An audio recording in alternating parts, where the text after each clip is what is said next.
Now, so today I'm going to make for you a gorgeous one-pot wonder, and of course at this busy time for farming communities all over Ireland, they're looking for nice, simple, handy meals, and this is a gorgeous one-pot wonder, maybe perfect in the evening when there's a crew coming in after a silage cut or other different types of jobs that has to be done. And it's a gorgeous pork and cider stroganoff, so something nice that can be made in advance and just regenerated when required. So it's very, very simple. I'm just heating my pan here with a little bit of oil. I'm using a lovely Irish rapeseed oil. And then what I'm going to do is I'm going to add some pork to that. Now, so I've said in the recipe you could use some pork steaks, but of course you could also use some pork chops or even a bit loin of pork or something like that. It would work really nicely. Now again, if you wanted to use shoulder of pork, that would be fine, but you'd need to allocate obviously a much longer period of time than I've allocated for the kind of the chops or the pork fillet or steak.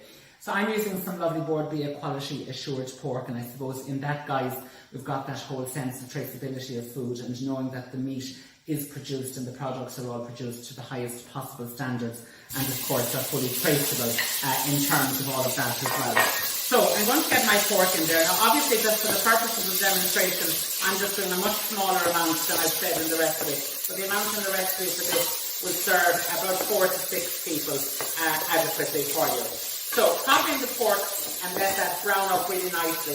Now it's key and essential to let that brown up really well, because if it hasn't browned sufficiently, you'll end up with the kind of the dish being a paler colour. So it's important to let that brown up really nicely, and therefore it's important to have the pan nice and hot from the get-go, okay? So once that goes in there, what I'm going to do is I'm just going to add in another bit of oil because my veg is going in just a second. And I'm also going to add in some salt and some pepper, okay? So get the salt and the pepper in there and get that seasoned from the outset is really, really important. After that then, what I've got is I've got some lovely onions, okay, which I'm going to pop in there, chop those roughly.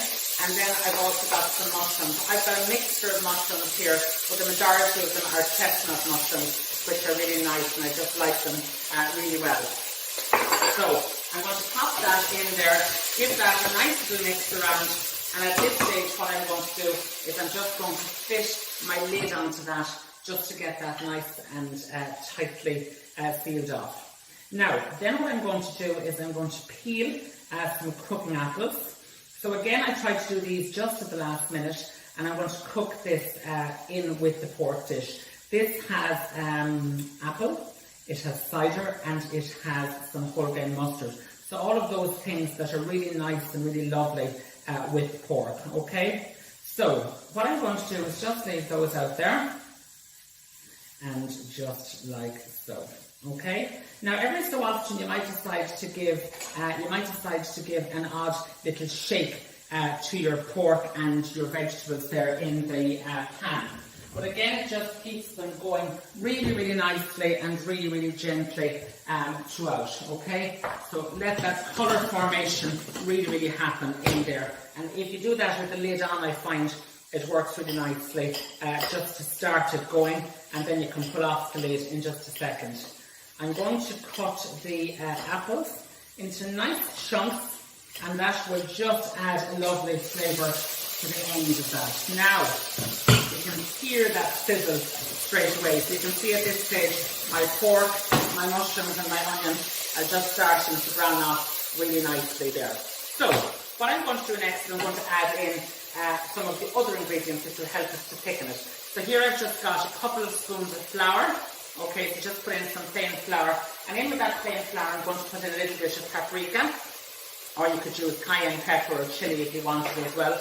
And just give that a stir, and that will ruffle it all up, okay? To make that quite ruffled and dry it out for all the world, if you like, before you add in your liquids. Now, my liquids are kind of a three-pronged attack, but you can add them in whatever way you like.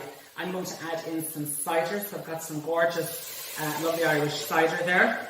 To that, I'm going to add some gorgeous Irish cream, of course. We've got the best of dairy products in the country. So I'm just going to put a little bit of cream in there, not too much going in, but you can add more if you wish. Basically, the three liquids, the stock, the cream and the cider, once you kind of get the sum total of the amount of liquids, you can add them in whatever amount. So you can add more or less stock or more or less cider, suits your taste as well.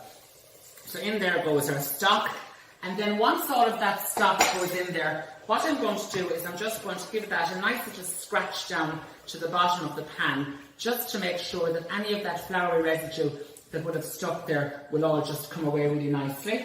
And to that then, I'm just going to add in another little bit of salt and another little bit of pepper, just like so. And then I'm also just going to add into that some of the whole grain mustard.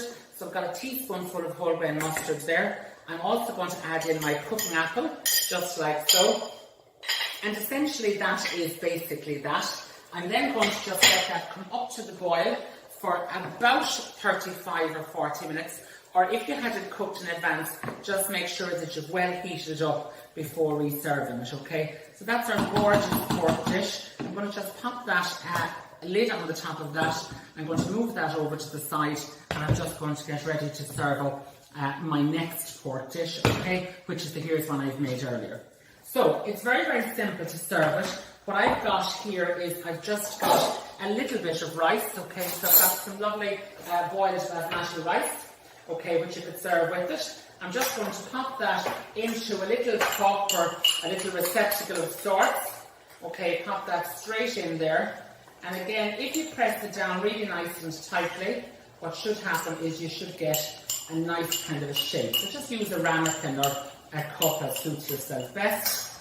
Pop that into your lovely bowl, and if you just remove that really nicely, just like so, you should have a nice little tower of rice, which will work really nicely. Then you can just see the finished product. Isn't that absolutely gorgeous? That lovely combination there of the pork, the apple, the mustard, all going in there. Sorry, let's pop that up. All going in there really nicely. Then what I'm going to do is I'm literally just going to serve some of that. We'll go back now and look for a lovely little bit of that gorgeous juice, just like so. I'm going to give that a wee little wipe there just to make sure that it's nice and clean and tidy. And then what I've got here is I've just got a little bit of beautiful fresh oregano, which will pop in there. And I just have a few of the flowers from the chive, which are really in season at the minute. And that is our gorgeous pork, apple and cider stroganoff. So I hope you will enjoy trying out those recipes. And again, of course, use the best of Irish products whilst making it.